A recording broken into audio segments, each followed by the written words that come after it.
Como les decía al comienzo, estábamos en el programa último de este espacio 2016-2017. Bien, para terminar esta temporada he querido invitar a una persona nacida muy lejos de Castro del Río, muy lejos de aquí, pero que por amor renunció a su país y que escogió la ayuda a los demás como meta de su vida. Una luchadora por los derechos humanos, una conocedora de la realidad latinoamericana, que ahora, desde Córdoba Solidaria, intenta volcar todo su conocimiento en lo que son las realidades, esas realidades que ella conoce y a nosotros nos cuentan, que no sabemos qué nos cuentan realmente, ahora vamos a intentar saberlo, y que, desde luego, desde este primer mundo, vemos las cosas de un tinte y con un color totalmente distinto a una realidad palpable y existente en esas latitudes. Es un placer presentarles a todos ustedes a la actual presidenta de la Comisión de Derechos Humanos, la Guatemaltecos Españoles, con residencia actualmente aquí en Castro del Río, pero que se vislumbra el trabajo desde aquí para allá y desde allá para acá. Bienvenida, Reina Salazar, muy buenas tardes. Buenas tardes, Luis. Vayamos por partes. ¿Cómo era tu vida en tu Guatemala natal y qué te obliga a abandonarla? Yo creo que hay mucho que ver desde, ahí sí que del hogar, de que lo vea uno nacer y crecer, digamos, los diferentes valores, especialmente cristianos, en el que me educaron, ¿no? Y entonces fue aquello lo que me condujo después a que yo también buscara la forma de ayudar a los demás. Y entonces fue que yo incluso estuve 10 años al servicio de la iglesia, estuve trabajando, incluso llegué a ser superiora, directora de colegio y todo en Guatemala, ¿no? Pero esto yo creo que era una época bastante difícil, la situación económico-política que se estaba viviendo en Guatemala, ¿no? Y entonces había como un ansia de un despertar, un resurgir, y no se sabía por dónde salir. Pero a nivel de las religiosas, nosotros teníamos mucha información, mucha literatura, y especialmente de los aires que se respiraban en la iglesia, ¿no? Desde el Concilio Vaticano II, donde se da aquella abrir la ventana, como dijo Pablo VI, ¿no? Entonces esto pues nos dio también como otras expectativas de ya no solo empezar a pensar en cristianizar, en evangelizar solo para conseguir la vida eterna, sino también a pensar en las cosas que estaban pasando en Guatemala, ¿no? En las cosas que estaba sufriendo la población, ¿no? Y entonces a nosotros, bueno, dentro de las normativas que teníamos, pues tenía un espacio de lectura obligada, ¿no? Y era un encanto, porque a mí me encantaba la lectura, y entonces nos bebíamos libros que nos llevaban especialmente y de la teología de la liberación. Sí. Y entonces, claro, eso nos fue abriendo más los espacios, y entonces de pensar de que, claro, no solo ya los bienes del cielo, sino los bienes terrenales, ¿no? Y entonces eso, pues ya después, encauzado hacia cómo evangelizar, iba de otra forma, porque ya no era aquello de ir, por ejemplo, la gente en un principio te decía, ¿qué le pasó a tu hijo? Porque hay mucha mortalidad infantil, ¿no? Se murió, y dice, ¿por qué? Dice, porque Dios lo quiso. Y entonces ya es donde entraba uno, ¿no? Y decirle, mira, Dios es amor, Dios no quiere que tu hijo se muera, ¿no? Entonces, habrá que buscar las causas, ¿por qué tu hijo se ha muerto? Entonces, claro, eso es donde viene ya la educación, la otra forma de decirle, mira, si tu hijo se ha muerto, es por desnutrición, porque tú tampoco estás bien alimentada, porque a ti te falta esto, lo otro, te falta, tu casa no está en mejores condiciones. Entonces, entonces eso era lo que nosotros ya intentábamos de ir educando a la gente en el sentido de hacerles ver de que Dios es amor, ¿no? Pero que Dios quiera. Y esa situación que se vivía en ese momento y que ustedes estabais intentando hacer ver a las personas que la vida terrenal lleva a la otra vida, Sí. pero siendo consecuente y consciente de una realidad. ¿Había temor por la vida, por vuestra vida, por vuestra seguridad en aquel momento? Sí, porque eran, como digo, eran momentos difíciles. Como digo, había dentro de la juventud de entonces y también los profesionales o en el mismo campo, había ya como un cansancio de la situación que se estaba viviendo, de explotación, de miseria, y entonces ya empezaban los movimientos revolucionarios en Guatemala, y claro, las noticias te llegaban y tú decías, ¿y esto por qué es? No es sencillamente porque se quieran matar soldados, se quieran matar al ejército o qué sé yo, por qué se dan esos enfrentamientos. Entonces, sino que era ya como ya estaba como harta la población porque se habían cerrado los espacios, porque por la vía pacífica no se había podido conseguir nada, ¿no? Los campesinos protestaban porque les estaban empezando a quitar sus tierras, empezaban a encontrarse yacimientos de petróleo, de oro, de plata, de minerales, y entonces les quitaban sus tierras, protestaban. ¿Y cuál era la respuesta? Asesinarles, desaparecerles. Entonces todo esto se fue generalizando, fue creando conciencia. Y llegó un momento culminante cuando se da un salto bastante, se puede decir cualitativo y cuantitativo en Guatemala, es cuando en el año 76 ocurre un terremoto, Sí. que fue desastroso para todo el territorio, que ocasionó más de 24,000 muertos, y entonces se dijo que había sido un terremoto de clase. Porque ¿quiénes eran los que habían sido más afectados? Pues la población pobre, la población más vulnerable. Sus viviendas no resistieron ese terremoto, poblaciones totalmente arrasadas. A la vez que ya por otros lados estaba la represión bastante fuerte, pero este terremoto dio un despertar también a universitarios, a catedráticos, a todos los estratos sociales, como a decir, oye, ¿qué está pasando? Como es un momento para hacer algo, incorporarte a hacer algo, porque ya era, digamos, un momento decisivo de hacer algo por buscar las formas de solucionar los problemas de Guatemala. ¿Y eso te obligó a salir de allí? Sí, efectivamente, yo no fui perseguida directamente, ¿no? Pero sí tuve como los avisos, en el sentido de que yo también estaba en la universidad, estaba con compañeros universitarios, muchos compañeros universitarios también a mí me habían llegado hablando, mira, veían mi forma de ser, de conciencia social que tenía, pues muchos me llegaron a hablar incluso para decirme, oye, ¿por qué no te unes a nosotros? ¿Por qué no te incorporas al movimiento? Y yo tenía que decirles, no, les decía, pero no tengan problema por mí, yo no voy a delatarle, porque yo ya estaba metida.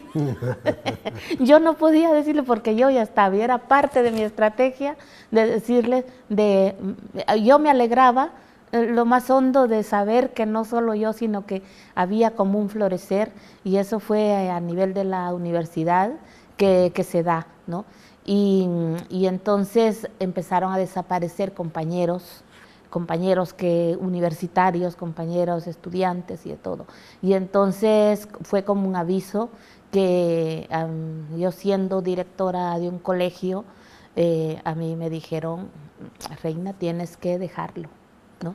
Porque el trabajo, nosotros hacíamos un trabajo de cara al público legal, porque era un director de colegio, con alumnos y de todo, pero a la vez teníamos un trabajo, un compromiso con la población, ¿no? Y era nuestro trabajo social, pero que a la vez todo, es que en Guatemala tener una Biblia latinoamericana en casa era subversivo.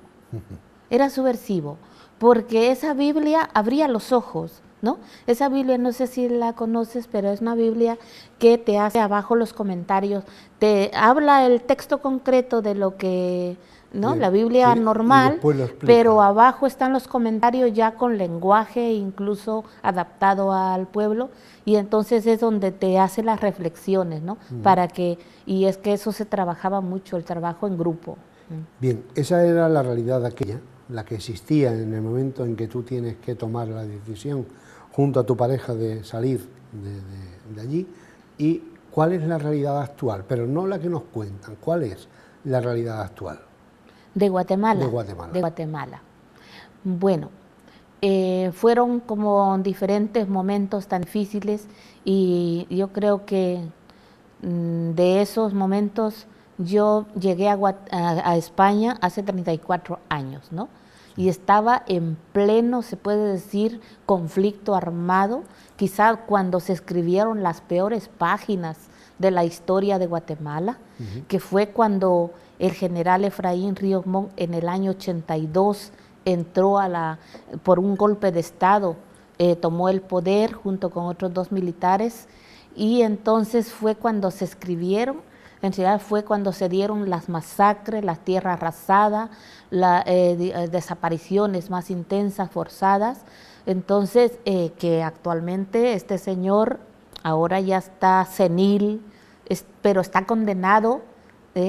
Hace 3 años se le condenó, hubo un tribunal donde se le sentenció por 1.777 casos contra el pueblo ixil, de genocidio, se le incriminó, pero que por las triquiñuelas que siempre tienen para no cumplirse la ley, pues este señor no se cumplió la sentencia, pero de alguna forma este señor yo creo que ya es un preso en casa, un prisionero en casa, ya sea por su demencia, dicen que senil, lo que sea, porque este año todavía tocaba renovar el juicio, pero ya lo han dejado, pero de alguna forma, pues fueron esos años que yo, ya estando aquí, cuando se escribieron, se puede decir, las páginas más negras de la historia de Guatemala en cuanto a represión. ¿Y la realidad actual?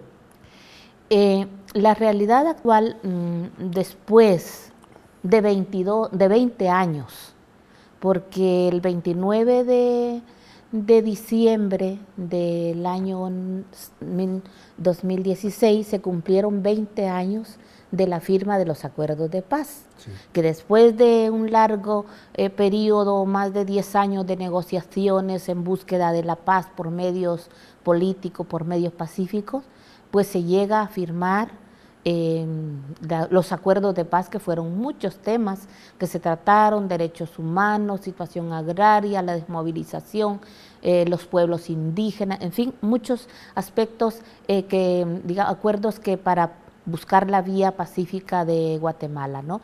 Después de 20 años se puede decir de que se ha avanzado muy poco, ¿no? Algunos aspectos, porque no podemos ser tampoco tan severos de decir que no se ha cumplido nada. Algo se ha hecho. Por ejemplo, yo lo veo bastante palpable en la toma de conciencia, la toma de empoderamiento de las mujeres indígenas. Y es una lucha que se ha venido haciendo por parte de ellas, como por parte también del trabajo que estamos impulsando desde diferentes, dentro y fuera del país, para que las mujeres especialmente, que son las más discriminadas por ser mujer, por ser indígena y por ser pobre, ¿no? La mujer indígena sufre la triple discriminación. Y entonces, en ese sentido, los pueblos indígenas yo creo que se han ido apropiando, porque no podemos olvidar, aunque las estadísticas te digan otra cosa, Guatemala es indígena, Guatemala es maya, Guatemala se hablan más de 22 idiomas, ¿no? No lo podemos negar, ¿no? Guatemala es multicolor. ¿Nos podemos fiar de las informaciones, tanto radiofónicas, televisivas, como de papel diario, lo que nos cuentan que allí acontece? Yo creo que ha cambiado mucho y las nuevas tecnologías ha venido en ese campo a mejorarlo. Porque yo recuerdo, digamos, cuando hace 34 años llegué aquí, la información, o aquí mismo, la información toda pasa por un filtro, ¿no? Ya sí. Las agencias de noticias y la misma noticia ves tú en todos los periódicos con las mismas palabras, la misma fotografía en todos los medios, ¿no? Eso ha ido cambiando con el correr de los años, especialmente con las nuevas tecnologías, especialmente las noticias digitales, que te están dando en el momento que suceden las cosas, te estás enterando de lo que está pasando. Sí, pero te puedes enterar de muy diversas formas. De diversas formas, por eso, si tienes acceso a esos medios, especialmente por tu cuenta, si entras hacia las televisiones, incluso digitales, a los medios digitales, pues te enteras mucho más de lo que el medio oficial te dice. Porque el medio oficial, siempre decíamos nosotros que era un porcentaje lo que se decía, ¿no? Viene esto que estamos comentando bien, porque si se fijan ustedes, nos están bombardeando últimamente con el tema de Venezuela, con informaciones pro y contra Maduro, pro y contra democracia, pro y en contra libertades. Ahí tienes un ejemplo de esa doble vara de medir informativa que se tiene de un país. No es así en Guatemala, pero sí es en Venezuela, porque ¿a qué parte hacemos caso? Sí, es que yo siempre digo que una de las cuestiones de que todas las personas tenemos que ir viendo las cosas siempre es como con sentido crítico, ¿no? Pero también hay que ser con objetividad, ¿no? Ver los pros y los contras. Y como dicen, leer entre líneas, ¿no? Leer entre líneas, entresacar cuál es tanto, ya sea para bien o para mal, la esencia, ¿no? Yo no me puedo meter demasiado en el tema de Venezuela, pero sí, si yo leo entre líneas, yo veo desde mi punto de vista que lo que quieren bombardear, que es aquello, que Maduro esto, que el otro, yo digo que no son santos, que tienen sus fallos garrafales, pero hay que ver más allá, ¿qué hay detrás? Tiene petróleo, sí. No podemos olvidarnos, que es una potencia en ese sentido, ¿no? Que él provee a toda la zona de Latinoamérica, les da créditos mejores para que puedan tener combustibles, pero no a su pueblo. Pero exactamente, por eso digo, no puedes comparar, digamos, lo que yo te quiero decir es de que hay que ver qué forma, conocer bien el ambiente. Yo no conozco concretamente la situación en general, pero sí lo veo a escala global, ¿no? A escala global en el sentido de que en el caso de Latinoamérica ha ido por escalas, ¿no?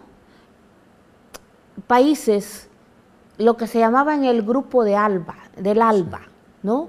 Que era buscar el progreso de toda Latinoamérica, y se vio en ciertos momentos, y algunos países lo aprovecharon bastante.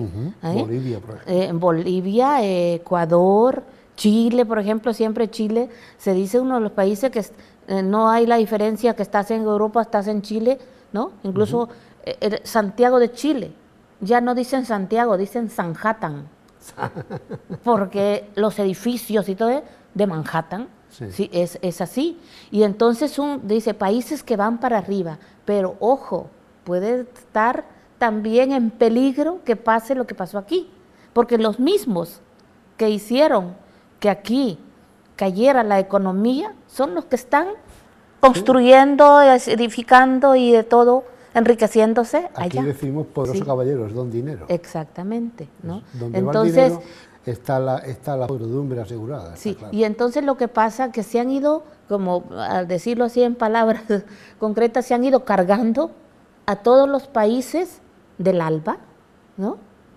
Que estaba allí en tiempo de Chávez con sus pros y sus contras, pero había como una preocupación por la situación del progreso de Latinoamérica.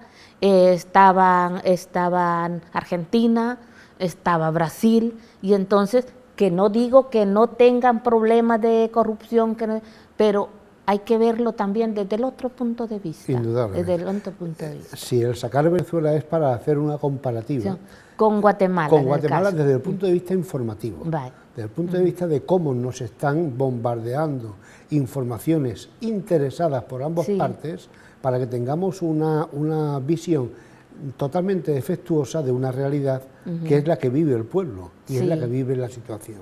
Sí, yo en el caso concreto de Guatemala, pues dirán guatemaltecos que no están de acuerdo conmigo, pues que soy una mala guatemalteca, que estoy hablando mal de mi país, ¿no? Así nos decían cuando íbamos a Naciones Unidas, los malos guatemaltecos, ¿no? Porque estamos desprestigiando a nuestro país. ¿Qué más? Yo lo que quisiera es eso, que Guatemala, bueno, todo el que quiera ir a visitarla, ir a disfrutar de su paisaje, de su gente, del cariño y todo, pero que no es todo paisaje, no es todo colorido, sino que ahí están sus graves problemas que en la actualidad se tienen, especialmente después de la firma de los acuerdos de paz, se calmaron las armas, ¿no? Pero la situación económica, agraria, todos los problemas estructurales que dieron origen al conflicto armado en Guatemala, allí están, ¿no? Cesaron eso, los bombardeos y todo, el ejército se desmovilizó y toda la cuestión, las policías, porque había un montón de policía represiva, hay una sola policía nacional, ¿no? El ejército, pero que en estos últimos tiempos incluso los gobiernos de turno han echado mano del ejército para reprimir a la población. Y ahora lo que quiero llegar es eso. ¿Cuál es el tipo de represión que hay ahora? ¿No? Por eso me digo, después de la firma de los acuerdos de paz, abre las puertas a que vengan a invertir a Guatemala, ahora ya estamos en paz. Y entran empresas. Yo no digo que unas con muy buenas intenciones de crear y hacer progreso y todo, pero muchas han sido para explotar lo poquito que nos queda todavía, ¿no? Y ese es uno de los graves problemas que está teniendo, y los de cada día. Hay una noticia. Y eso sí, yo entro a Google e inmediatamente me sale, mira, en Guatemala, la semana pasada, un campesino muerto en la manifestación pacífica en un pueblito cerca de mi pueblo donde yo viví, ¿no? Cerca de un pueblito ¿qué? ¿Pero qué pasa allí? Pues que empresas mineras están explotando sin autorización de la gente, sin consultas populares, solo se ponen de acuerdo. El mapa de Guatemala parece un queso gruyère. Autorizaciones de explotación, autorizaciones de exploración, ¿no? Así, y lo malo es eso, a cielo abierto, por un lado, mucho medio ambiente que debemos que cuidar, pero a cielo abierto, contaminando ríos, desviando ríos, y quien dice minerías es hidroeléctricas, y en eso no se salvan empresas españolas tampoco. Hay empresas incluso condenadas allá mismo en Guatemala, una Hidralia Santa Cruz, que es una empresa gallega, la del señor Florentino, el Cobra, también empresas que están, por un lado se ve como que es progreso, que a nuestros pueblos les va a llevar energía eléctrica. No, están sacando energía eléctrica, están desviando los ríos para llevarse el agua, para convertirlo en energía y después esa energía pues venderla. Y lo que menos beneficios tiene la población, 99% se llevan y uno queda en Guatemala, pero ese ni siquiera ese uno llega. A lo mejor hacen una escuelita, pintan una escuela, hacen una gradera y dice, estamos contribuyendo al progreso de estas comunidades. Estas son las cosas que no nos enteramos por los medios de comunicación. Estas son las cosas que realmente queríamos saber de Guatemala. Aún queda bastante más cosas para que nos cuente Reina Salazar. Por ejemplo, Tú eres presidenta de la Comisión de Derechos Humanos Hispano-guatemalteca, española, ¿no? Sí. ¿Cuál es tu misión real actualmente? Es cierto que en esta época que nos tocó la crisis, afectó a todo ciudadano de a pie, ¿verdad? Pero al tercer sector, como se denomina, a las ONGs, fue bastante fuerte también porque las ayudas, algunas prácticamente desaparecieron, digo a niveles oficiales, incluso privadas, ¿no?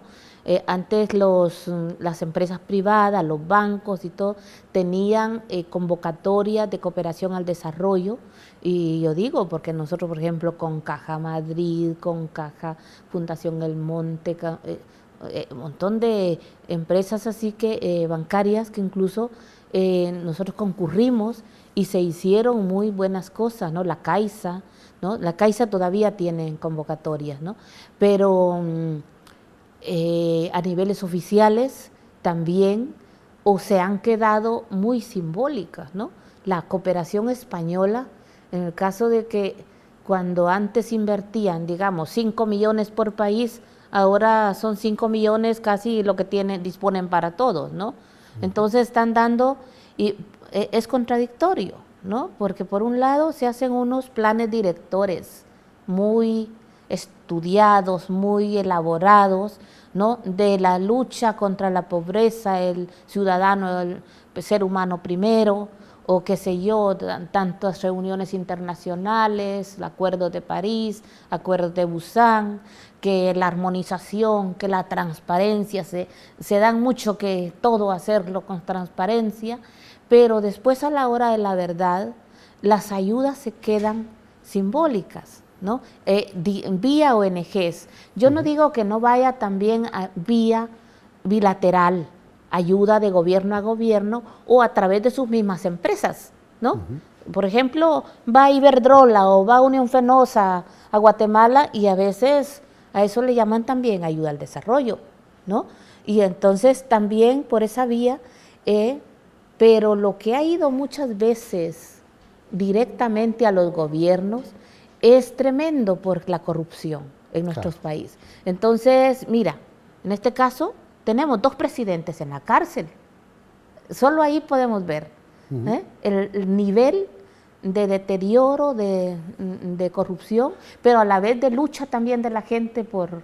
Ahora que hablas de las ayudas a través de ONGs, las ONGs que reciben ayudas, tanto españolas como europeas, y que trasladan allí, no en muchos casos están asentadas.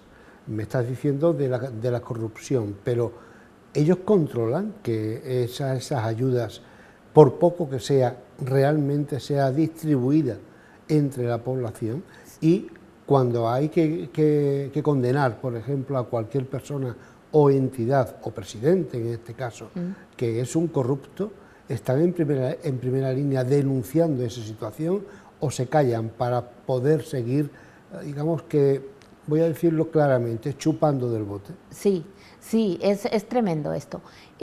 Por ejemplo, el dinero que gestionan las ONGs, ¿no?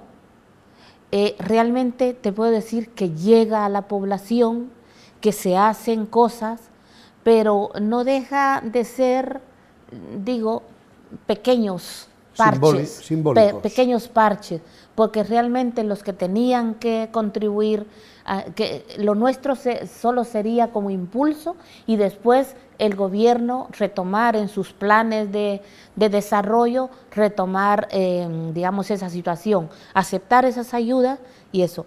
Esas ayudas, te lo digo, que llegan, porque a las organizaciones se nos controla, se nos filtra y te hacen devolver hasta si es 1 céntimo te lo hacen devolver, y no digamos más, porque hay que pasar por un montón, que si auditorías, que si evaluaciones, y aquí mismo que tienen ellos sus mismas empresas auditoras, o sea que a las organizaciones nos ven con lupa, ¿no?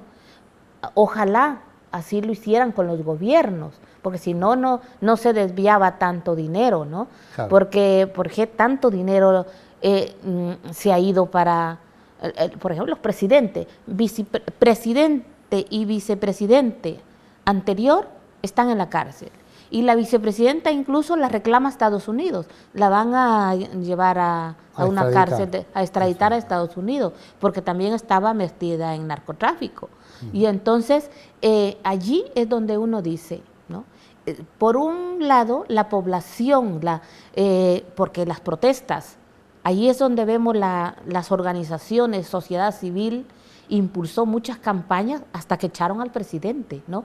Eran veladas, eran vigilias que se hacía allí, porque el Palacio Nacional está enfrente de la Catedral Metropolitana y en una plaza grande, y ahí eso era de constantes manifestaciones y de protesta, y lograron que echaran al presidente, pero eso no fue todo. Se logró enjuiciarlo, que eso ya, que perdiera su inmunidad y lo pudieran enjuiciar. Entonces, por lo menos está en la cárcel, ¿no? Y otro presidente anterior está en Estados Unidos, que el otro presidente también, Portillo, el apellido, está en Estados Unidos prisionero, ¿no? Bien, ahora estás en Castro, pero la base de operaciones, por decirlo de alguna forma, está en Córdoba, a través de Córdoba Solidaria. ¿Qué papel desempeñas ahí? Porque una de las cuestiones, al venirme a Córdoba, al pueblo, pues claro, difícilmente me podía quedar de brazos cruzados, ¿no? Porque ya es algo que no puedes, ¿no? Claro. No sé hasta cuándo tanto aguante, pero sí, una de las formas que ya la idea que traíamos era de hacer algo a nivel de Córdoba. Y entonces en Córdoba pues tenemos una sede social, una dirección social, estamos inscritos en el Ayuntamiento de Córdoba y entramos a formar parte de la plataforma que la forman como más de 40 organizaciones, que es Córdoba Solidaria. Y desde ahí pues estamos participando en sus asambleas, participando en actividades, en las ferias de solidaridad. O sea que, digamos, una actitud, digamos, no solo como requisito, porque a veces para presentar un proyecto está en redes. Bueno, sí, y muchos están apuntados en red, pero no son activos. Entonces nosotros, aunque sea desde nuestra módica participación, estamos activos, estamos trabajando en colegios, haciendo sensibilización, porque es una de las tareas que también es importante hacer, que yo digo que no descarto también aquí en Castro, podamos hacer, hay tantos temas que dar a conocer, ya sea, por ejemplo, los objetivos de desarrollo sostenible de la ONU que se firmaron en el 2015, pues son totalmente desconocidos. Si fueron los del milenio, terminaron en el 2015 y pasaron mucho sin pena ni gloria. Y ahora, hasta 2030, que hay 17, digamos, objetivos que la ONU se plantea, pues yo creo que es importante que nos sirva como pretexto para hacer sensibilización, ya sea sobre el tema de la pobreza en los países, sobre la igualdad entre hombres y mujeres, ¿no? La lucha contra la discriminación, contra el maltrato, en fin, el derecho a la niñez. Entonces hay mucho trabajo por hacer, por sensibilizar, ¿no? Lamentablemente existen catástrofes naturales, como hemos comentado, del terremoto en todos los países, en todos los lugares. Cuando eso ocurre a nivel guatemalteco y en pequeña escala, quiero decir, no tan grave como un terremoto, sino una simple y llana corrimiento de tierra, sí. Se llama a la solidaridad, el pueblo acude, pero el gobierno respalda a ese pueblo o espera que el pueblo actúe.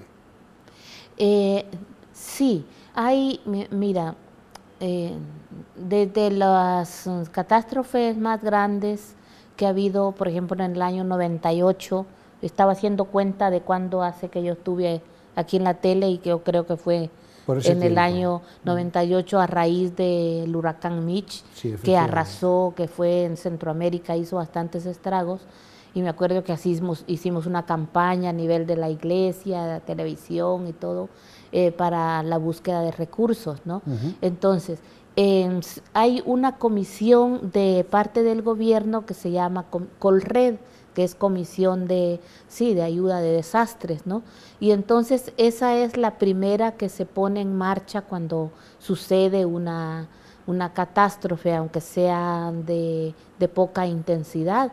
Es que la semana pasada misma hubo movimientos bastante fuertes, 6,9 en escala de Si me Richter. estás diciendo que hay tanto agujero hecho, sí, es lo más normal, sí. ¿no? Y entonces hubo dos sismos bastante fuertes la semana pasada, sí, y, muertos muy poco, pero sí destrozos bastante grandes, ¿no?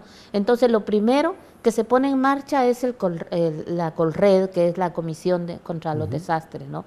Después la población misma responde inmediatamente, pero que eso es muy especialmente a través de la iglesia las iglesias, a través de las asociaciones, organizaciones, porque yo creo que si algo podemos decir en Guatemala, hay un muy buen tejido asociativo, ¿no?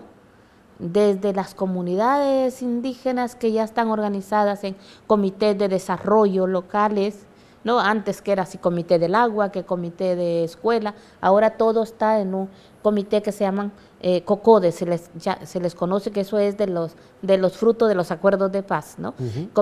Son comités de ayuda al desarrollo, se llaman, que dependen, que lo conforman gente de cada comunidad, y entonces estos después tienen su representación en la municipalidad y son como los que el enlace entre la municipalidad y las comunidades, ¿no? Entonces cuando pasa un desastre inmediatamente se ponen en marcha los mecanismos.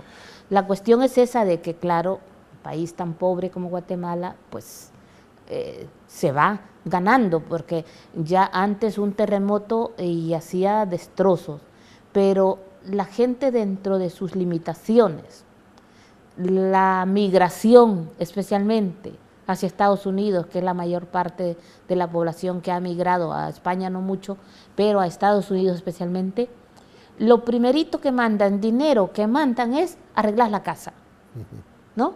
Y hacerla fuerte, de concreto, antisísmica. Eso es lo primero, ¿no? Entonces, ahí es donde se ve, digamos que la prioridad, y eso ha mejorado de alguna forma el nivel de que cuando hay un sismo no afecta tanto a las infraestructuras. Se pueden hacer grietas, pero no el desastre de vidas humanas como pasó en el 76. Un par de temas y vamos finalizando, Reina. Uno de ellos es si hubo una persona que hizo visible a Guatemala, fue Rigoberta Menchú, con su nombramiento como Premio Nobel de la Paz. Curiosamente, eso despertó un montón de críticas y un montón de investigaciones que llevaron incluso a que la propia academia pensase en un momento en retirarle ese Premio Nobel. ¿Qué de realidad, qué de cuento, qué de místico hay en todo esto? Bueno, yo hasta ahí no llego de que la Academia Nobel haya tratado. Precisamente acabo de leerlo hace escasamente 20 minutos, o media hora. Sí, no llego a la dimensión del problema, ¿no? La cuestión es de que, por ejemplo, Rigoberta, en un momento en el que Guatemala, siempre se dice, a cualquiera que hable, es que no se habla de Guatemala, es que no se habla de Guatemala, es que no se conoce Guatemala, te empiezan a decir, ¿no? Entonces yo creo que en ese momento preciso, que estábamos ya empezando en las negociaciones de paz, ¿no? Cuando se hace la campaña y todos contribuimos, guatemaltecos que estábamos fuera de Guatemala, guatemaltecos dentro, en diferentes países, hicimos campaña para que a Rigoberta se le pudiera conceder el Nobel, cartas para que escribieran a la Academia Nobel y todo, ¿no? Y entonces la idea pues era eso, porque se necesitaba como un símbolo, alguien, y nada menos que ella, pues que había tenido una trayectoria de trabajo a nivel de campesinado especialmente, ¿no? De sensibilización al campesinado, de la lucha por las tierras, ¿no? Y después ella, pues también a raíz de la muerte de su padre en la embajada, su madre torturada por el ejército, entonces, pues esto, pues fue como algo, ¿no? Pero que no quiere decir de que ella, bueno, como un ser humano, pues con sus pros y sus contras, sus fallos, sus aciertos y desaciertos, pues a lo mejor la lleven a un momento difícil de su vida, ¿no?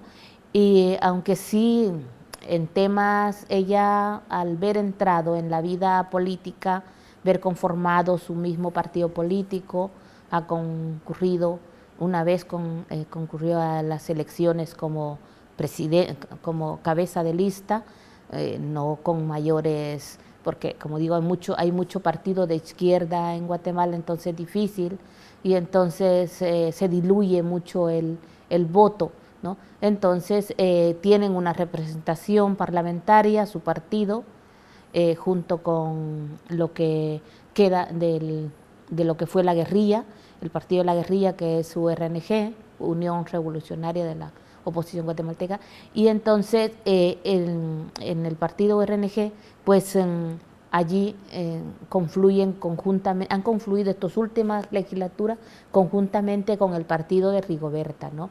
Y entonces tienen varios parlamentarios a nivel nacional. ¿Es posible que al haber entrado en política todo esto que se ha contado en contra de ella haya sido el detonante para manchar de una forma u otra la imagen de esta mujer que fue símbolo de la lucha campesina y símbolo de la lucha contra poder en Guatemala?